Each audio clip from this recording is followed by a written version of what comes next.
The advertisement in the Dodge City newspaper was simple enough. Cook wanted for ranch. Room and board provided. Must be good with children. Apply Calhoun Ranch, 10 miles west. Elizabeth Hartley had answered dozens of such advertisements in the past 6 months, ever since the bank foreclosed on her late parents' boarding house. At 27, she was considered a spinster by frontier standards, too old for courtship and too proud to become anyone's charity case. But she could cook better than anyone in 3 territories, and she needed work desperately. What the advertisement didn't mention, what she wouldn't discover until her very first night at the Calhoun Ranch, was that she hadn't been hired at all. She'd been chosen, carefully selected, not by the stern, weathered rancher who barely spoke 2 words to her during the interview, but by his 6-year-old daughter who had been hiding behind the kitchen door, watching with eyes far too old for her young face. "Papa didn't pick you," little Emma Calhoun would whisper that first evening, small fingers clutching Elizabeth's apron as the child helped dry dishes. "I did. I picked you from all the other ladies who came. I watched them all, and you're the only one who smiled at the flowers Mama planted.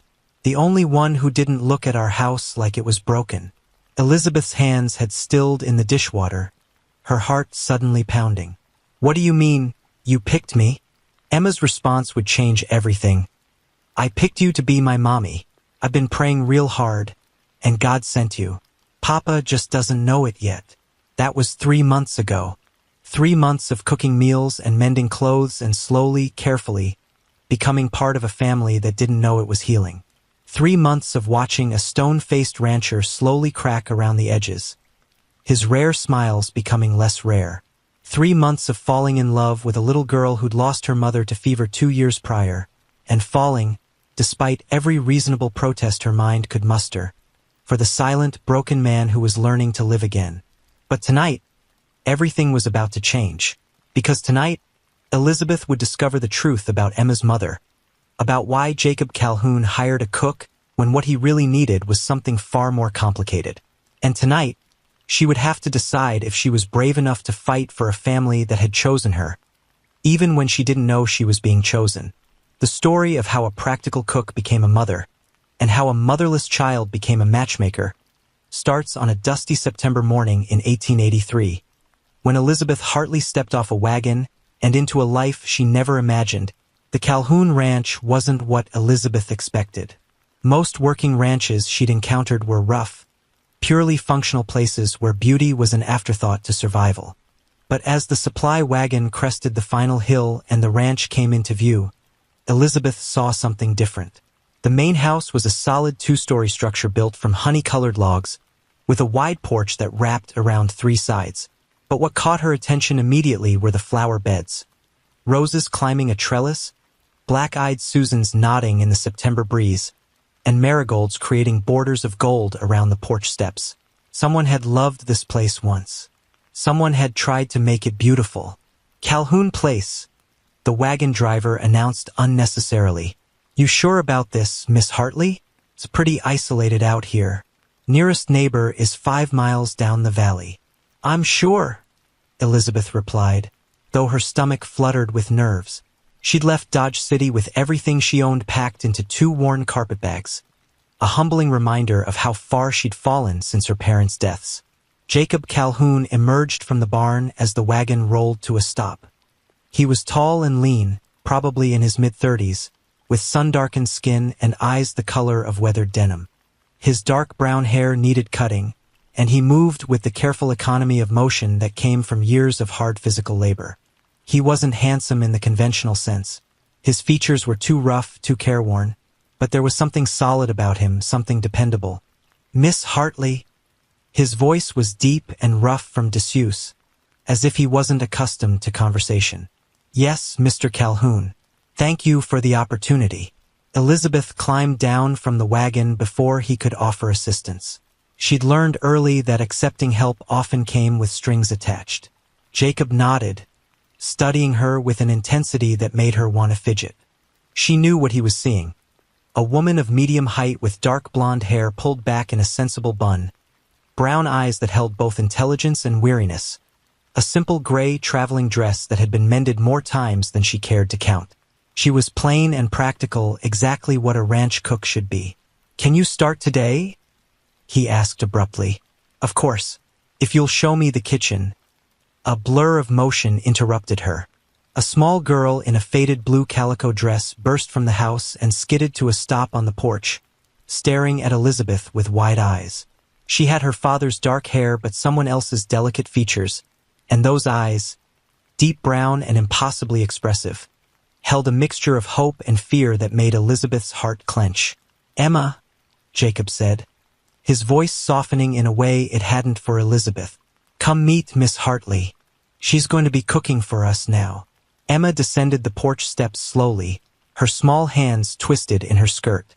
She stopped a few feet from Elizabeth and studied her with an intensity that was unnerving in someone so young. Elizabeth did what came naturally. She smiled and crouched down to the child's level. "Hello, Emma. What lovely flowers you have here. Did you plant them?" Something shifted in Emma's expression. "Mama planted them, before she went to heaven. Papa says I have to take care of them now because it's important." "Then you're doing a wonderful job," Elizabeth said gently. "They're beautiful." Emma stepped closer, close enough that Elizabeth could see the faded stains on her dress, the imperfect braids in her hair, signs that a father was doing his best but struggling with the feminine details of raising a daughter. "Do you like children?" Emma asked with startling directness. "Very much. Can you make pie?" "I can make 7 different kinds of pie." "Can you read stories?" "I love reading stories." Emma turned to her father with an expression of satisfaction. "She's the one, Papa." Jacob's jaw tightened. "Emma, go inside and finish your chores." "But Papa, now." The little girl scampered back into the house, but not before shooting Elizabeth one last intense look, one that seemed to carry weight beyond her years. An awkward silence fell. Jacob cleared his throat. We've been alone a while. She gets excited about new people." "She's lovely," Elizabeth said honestly. "Her mother died 2 years ago. Fever." Emma took it hard. The words were clipped, painful. "I'm not looking for a replacement, just someone who can cook and keep house. Make sure Emma's fed and clothed properly. I work the ranch from sunup to sundown. Don't have time for the domestic details." "I understand completely, Mr. Calhoun. I'm here to work, nothing more."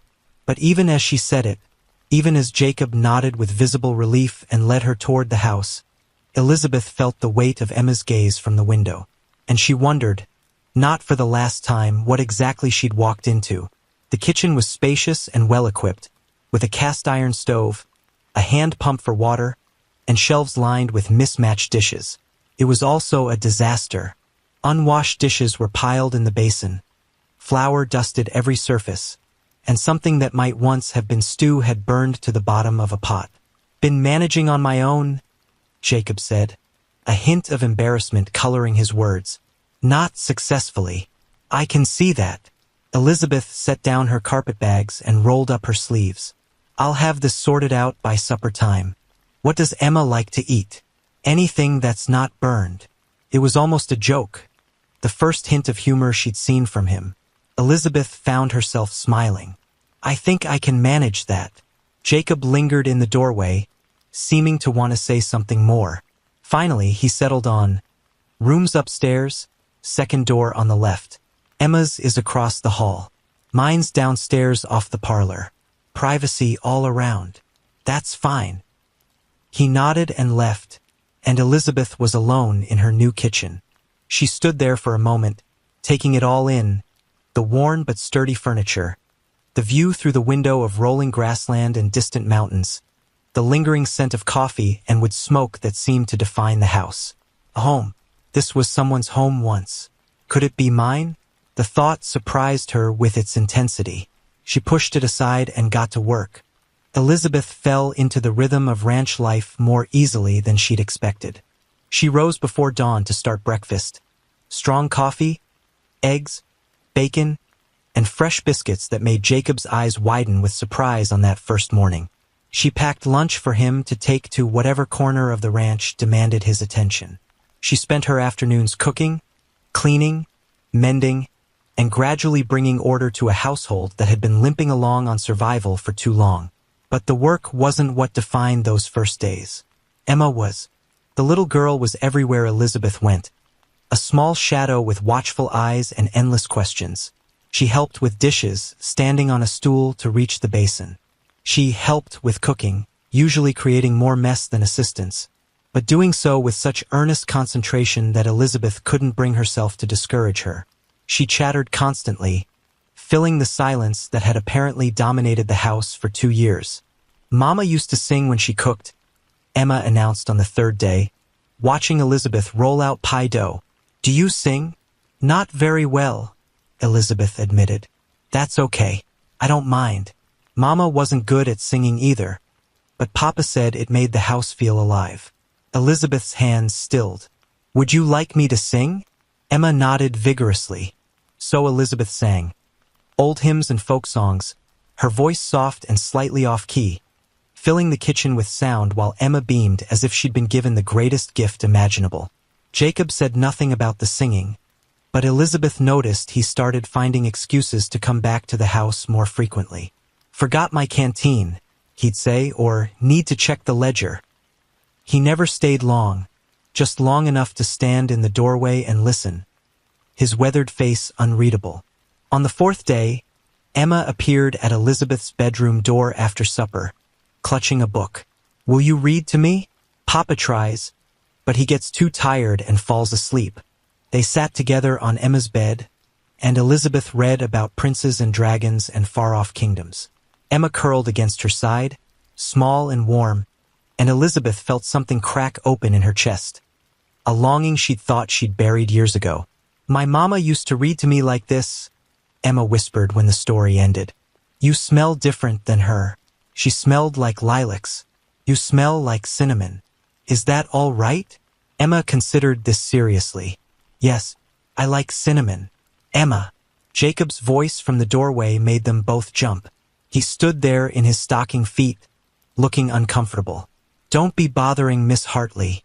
She's not here to—" "I don't mind at all," Elizabeth interjected quickly. "I love reading." Jacob's jaw worked, clearly struggling with something. Finally, he just nodded. "Bedtime, Emma. Say good night." After Emma was tucked in and Elizabeth retreated to her own room, she heard the murmur of Jacob's voice through the thin walls, deep and gentle, saying something to his daughter that made the little girl giggle. The sound of it made Elizabeth's chest ache in a way she couldn't quite name. The first week's turning point came on Sunday. Elizabeth had assumed she'd have the day off to attend church services in town. But when she mentioned it at breakfast, Jacob shook his head. "We don't go to town much. I hold Sunday services here. Just us." He seemed embarrassed. "Can't leave the ranch unattended all day, and I'm not comfortable leaving Emma with anyone else after." He stopped abruptly. "After what?" Elizabeth asked gently. Jacob's expression shuddered. "Nothing.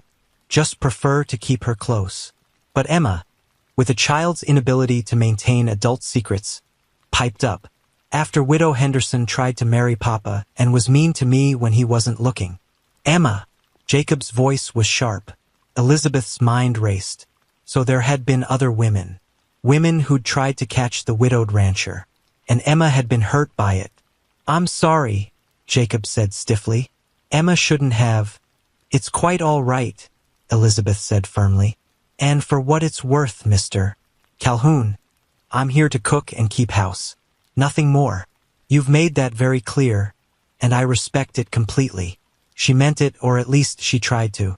But that afternoon, as she sat in the parlor listening to Jacob read from the Bible, his deep voice stumbling occasionally over the more complex passages while Emma sat close to his side, Elizabeth realized with a sinking sensation that she was in danger. She was in danger of caring too much, of wanting things she had no right to want, of looking at this broken little family and thinking, we could be whole together.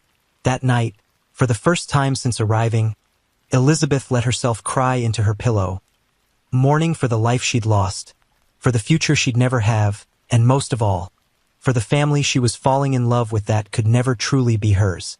In the room across the hall, Emma lay awake too, her small hands pressed together in prayer. Thank you for sending her. God, she's perfect. Now please help Papa see it too, and help him not be so stubborn. Amen. Downstairs, Jacob sat alone in the dark, his head in his hands, trying to ignore how the house had felt different this week. Warmer, fuller, alive in a way it hadn't been since Catherine died. Terrified him. The secret came out on a Tuesday afternoon when Elizabeth was cleaning out the spare room. She'd been at the ranch for 3 weeks now, and Jacob had finally agreed that she could organize the storage space cluttered with years of accumulated items. She found the letters in a wooden box tucked behind a broken spinning wheel. At first, she tried to respect privacy and put them back, but Emma's name on one of the envelopes caught her eye. The letter was sealed, addressed in a feminine hand, to Emma, on her wedding day. Elizabeth's hands trembled as she discovered more. Letters marked for Emma's 16th birthday, her first day of school, her graduation, an entire life mapped out in sealed envelopes. Messages from a dying mother to the daughter who would grow up without her. You found Catherine's letters. Jacob's voice from the doorway made Elizabeth gasp. She spun around, guilt flooding her face. I'm so sorry. I wasn't prying. I was just cleaning, and I found them. I didn't open any. I know. Jacob moved into the room, his weathered face lined with old grief. He took the box gently from her hands. Catherine spent her last 3 weeks writing these. She knew the fever was killing her. Wanted to leave Emma something. Pieces of herself for all the moments she'd miss. Elizabeth's eyes burned with tears. That's beautiful. And heartbreaking. She was like that. Always thinking ahead. Always planning. Jacob traced the writing on one envelope. She made me promise things before she died. Made me swear I'd find someone good for Emma. Not for me, she was very specific about that. She said I'd probably be stubborn and stupid about remarrying, that I'd probably convince myself Emma and I could manage alone. She knew you well, Elizabeth said softly. A ghost of a smile crossed Jacob's face. She did. She made me promise that within 2 years, I'd find a woman who was kind and capable. Someone who would love Emma like her own. She said. His voice caught. She said Emma would need a mother more than I'd ever need to keep grieving. The room fell silent except for the sound of wind against the windows. Elizabeth felt like she was standing on the edge of something vast and terrifying. Is that why you hired me? She asked quietly. To fulfill a promise to your dying wife? Jacob's eyes met hers.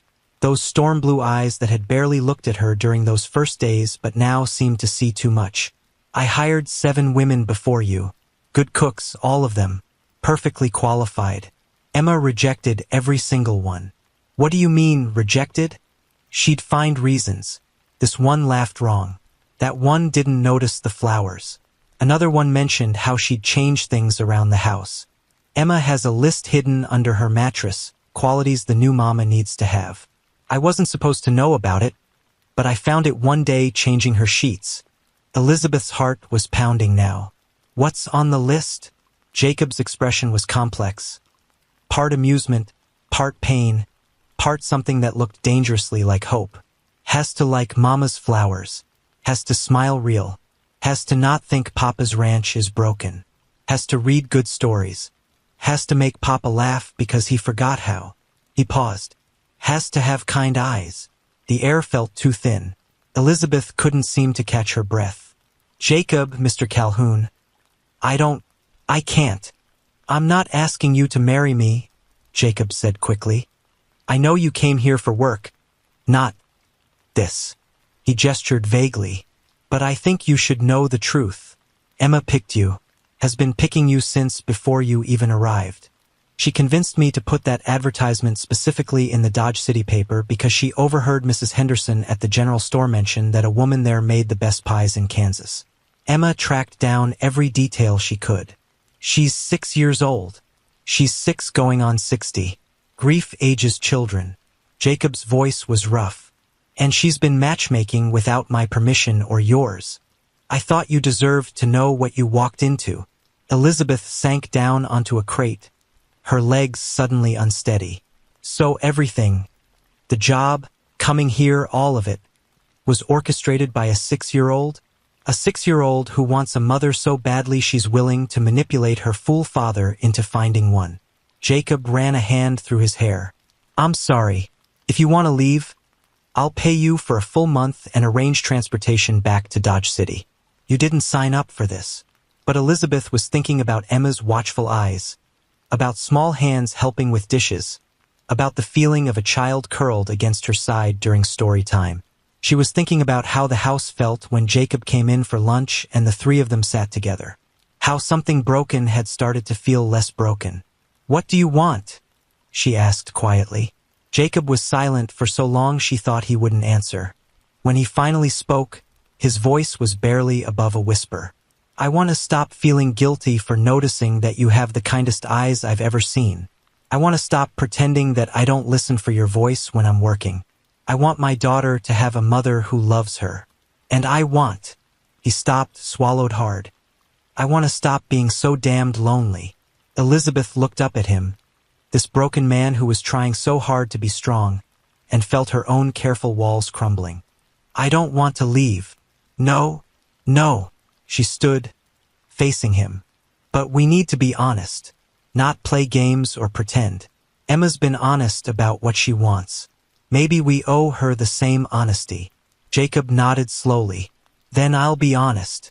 I don't know if I can love someone the way I loved Catherine. It was everything, all-consuming. The kind of love that burns bright and burns out fast. I'm not asking to replace her, Elizabeth said. No one could, but maybe there's room for something different. Something that grows slow and steady instead of burning fast. In the doorway neither of them had noticed, Emma stood listening, her small face splitting into the widest smile. After the revelation in the storage room, everything changed and nothing changed. Elizabeth still cooked and cleaned. Jacob still worked the ranch from dawn to dusk. Emma still shadowed Elizabeth's every move. But now there was an awareness humming beneath it all, an acknowledgement that they were building toward something. Jacob started taking breakfast at the table instead of gulping coffee on his way out the door. He'd sit across from Elizabeth while Emma chattered between them, and sometimes his eyes would meet Elizabeth's over his daughter's head, sharing small moments of amusement or exasperation or simple understanding. He started talking more, too, about the ranch, about his plans for next season's calving, about the mare he was training and the fence that needed mending. Small things but offered like gifts, pieces of himself he'd kept locked away for 2 years. You don't have to make conversation just because of our arrangement, Elizabeth said one morning after Emma had run outside to feed the chickens. I'm not. Jacob refilled his coffee cup, his movements careful. I want to. I forgot how nice it is to talk to someone who listens. Catherine listened? Catherine never stopped talking long enough to listen. But he said it with affection, not criticism. She was sunshine and noise and constant motion. You're different, quieter, steadier. Is that a polite way of saying I'm dull? Jacob's laugh surprised them both. A rusty sound that hadn't been used in too long. If you're dull, then dull is exactly what I need. The courtship, if it could be called that, progressed in small increments. Jacob started finding excuses to come back to the house at odd hours. Thought you might need more firewood. Had to check on Emma. Forgot my gloves. He never stayed long, but he'd linger in the kitchen doorway, watching Elizabeth work with an expression that made her hands tremble.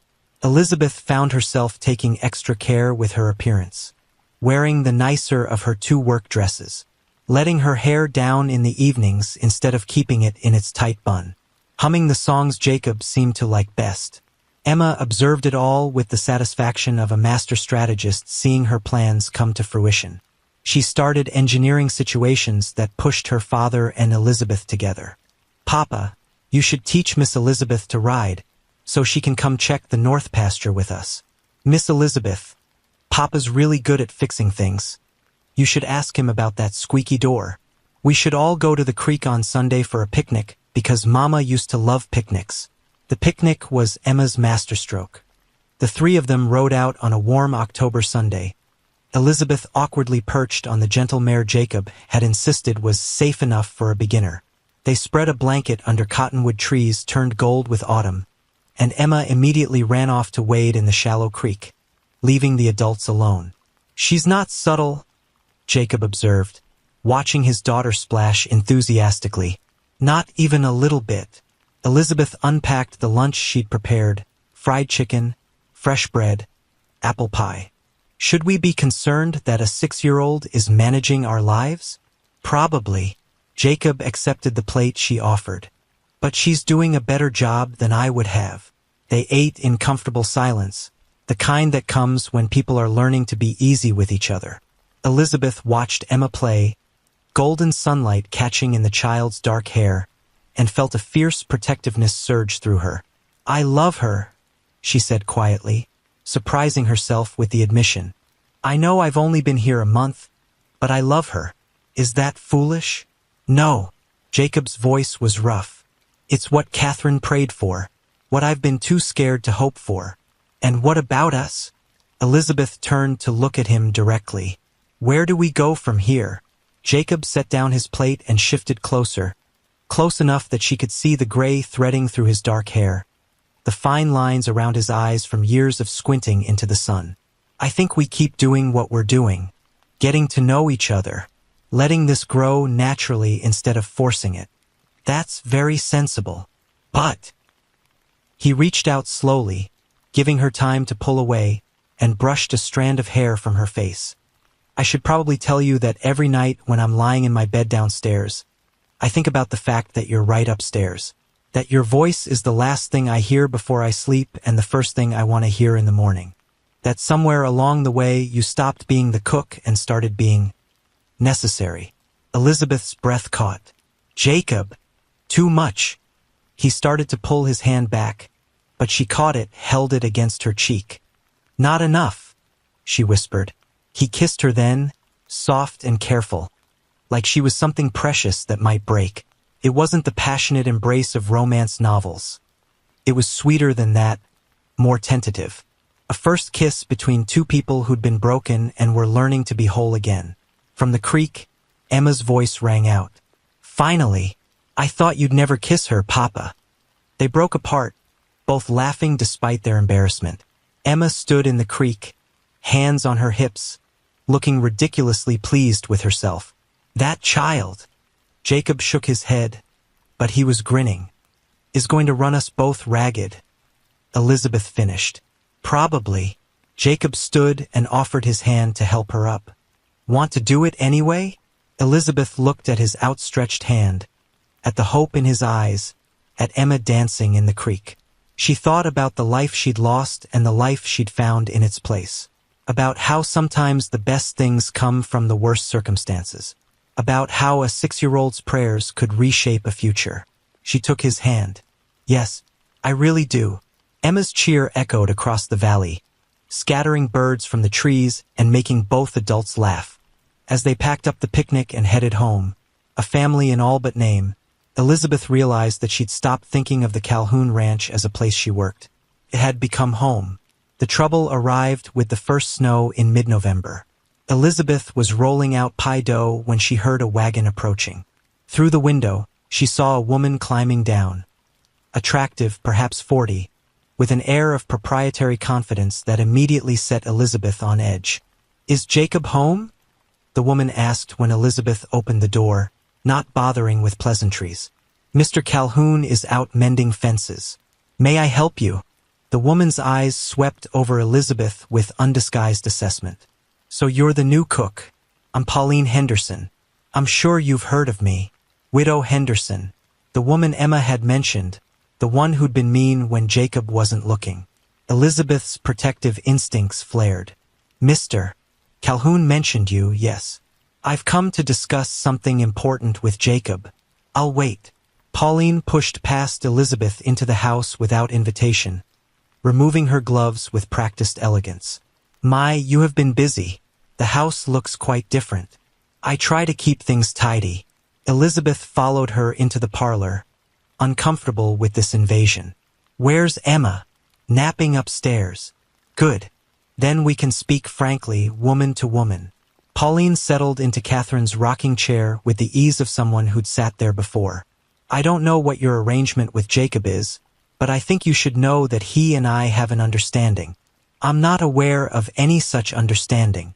We've been close since Catherine died. Jacob's been grieving, confused about what he needs. But a ranch this size requires a proper wife, not just hired help. Pauline's smile was sharp. I'm prepared to make Jacob a very generous offer. A partnership between our properties, combining resources. It makes perfect business sense. Elizabeth's hands clenched in her apron. Have you discussed this with Mr. Calhoun? Not in so many words, but a woman knows when a man is interested. Jacob just needs time to see what's best for Emma and the ranch. She leaned forward. I'm not trying to be cruel, Miss Hartley. Miss Hartley, but you should be realistic. You're a cook. I'm a property owner. You're plain. I'm well established in the community. Jacob needs more than someone who can bake pies.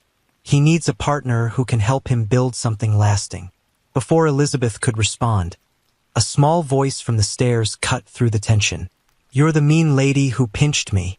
Emma stood halfway down the staircase, her face set in an expression of pure hostility. Papa said you weren't allowed to come back. Pauline's mask slipped for just a moment, revealing irritation.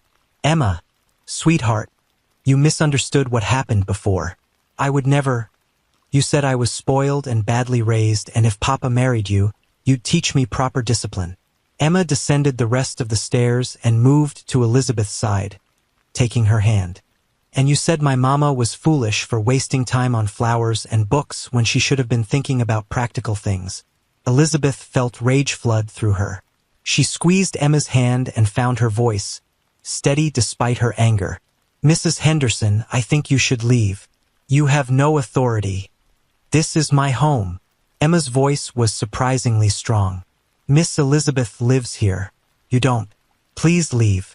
The sound of boots on the porch saved them from further confrontation.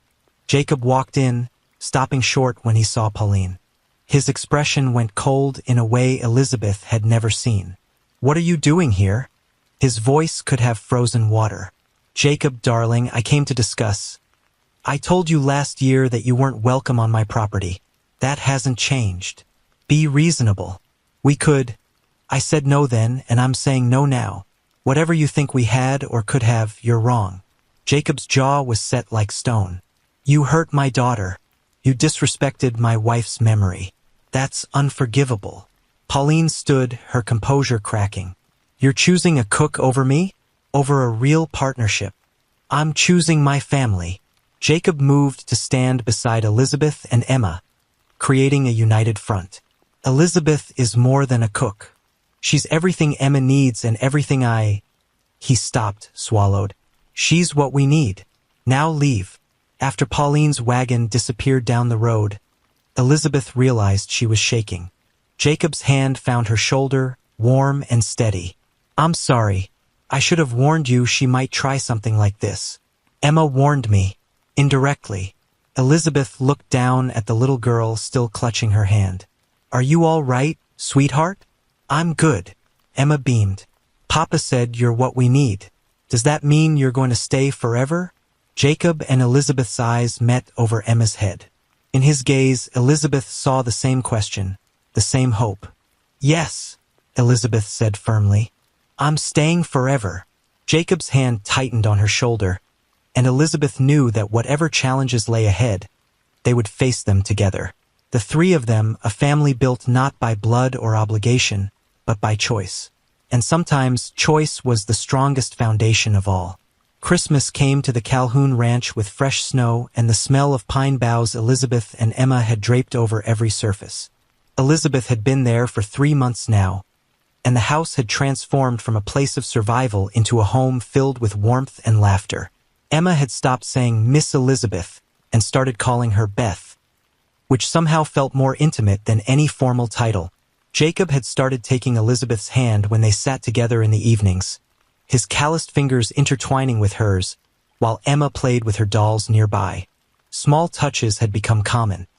A hand at the small of her back, a brush of fingers when passing dishes, the casual intimacy of people learning to be together. But they still hadn't discussed the future explicitly. Jacob hadn't proposed. Elizabeth hadn't pushed.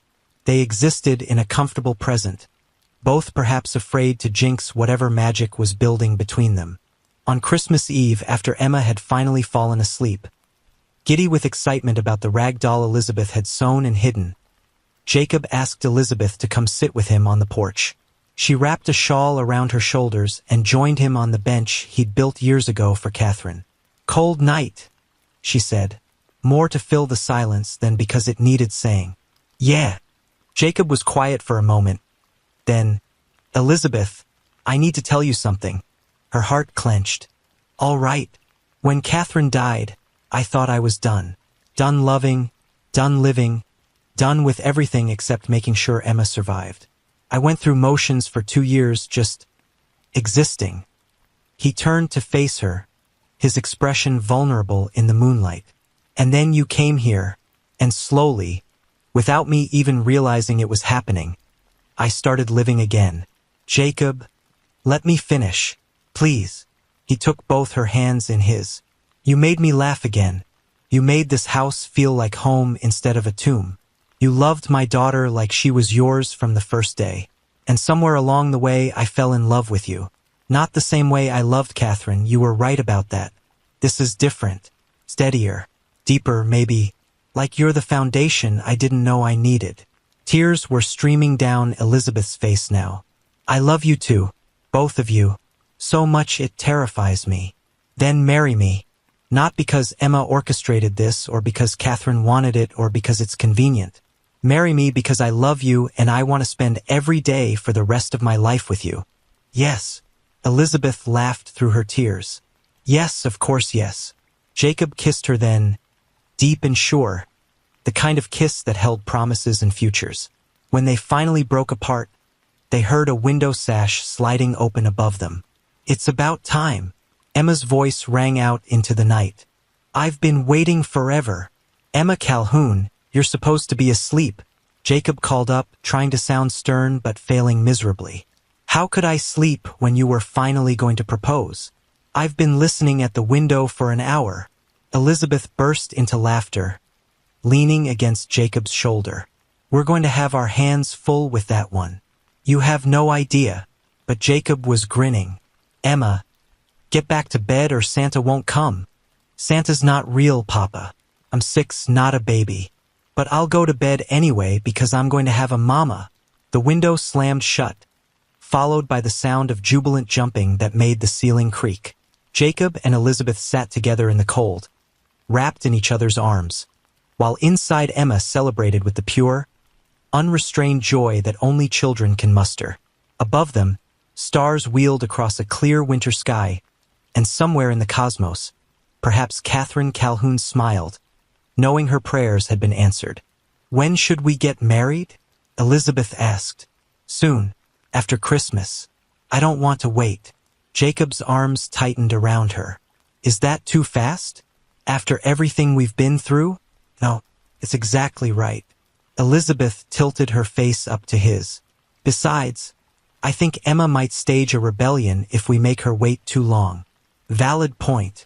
They sat a while longer, reluctant to end the moment. Finally, practical considerations drove them inside where warmth and firelight waited. At the base of the stairs, Jacob pulled Elizabeth close one more time. "Thank you," he whispered against her hair. "For what?" "For answering that advertisement. For not running when you discovered Emma's scheming. For loving us when we were both too broken to know we needed it. For being brave enough to build something new instead of trying to recreate something old." Elizabeth held him tight. This good man who'd learned to love again, and thought about the winding path that had led her here. Her parents' death, the loss of her home, the desperate job search that had brought her to a ranch 10 miles outside Dodge City. Sometimes the worst losses led to the greatest gains. Sometimes endings were really beginnings in disguise.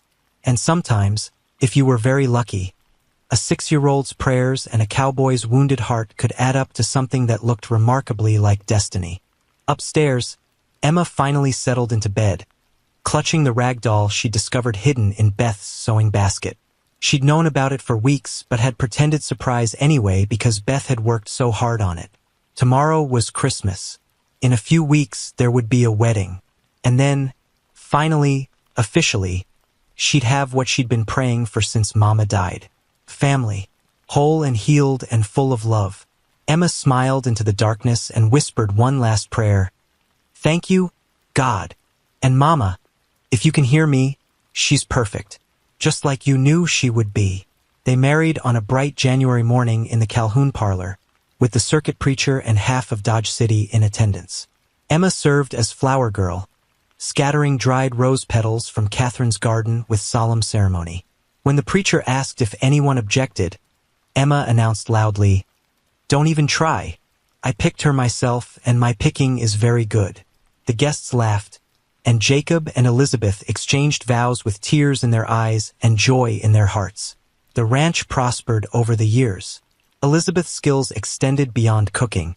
She had a head for numbers that helped Jacob expand his herd, and her kindness made their home a welcome stop for travelers. They had 3 more children, giving Emma the siblings she'd longed for, but she remained special, the child who'd been brave enough to pick her own mother. Elizabeth kept all of Catherine's letters safe, and when Emma turned 16, she presented them to her stepdaughter with hands that trembled. Emma read them privately, then emerged red-eyed but smiling, and hugged Elizabeth fiercely. "Mama said to tell you thank you," Emma whispered. "She wrote it in the last letter."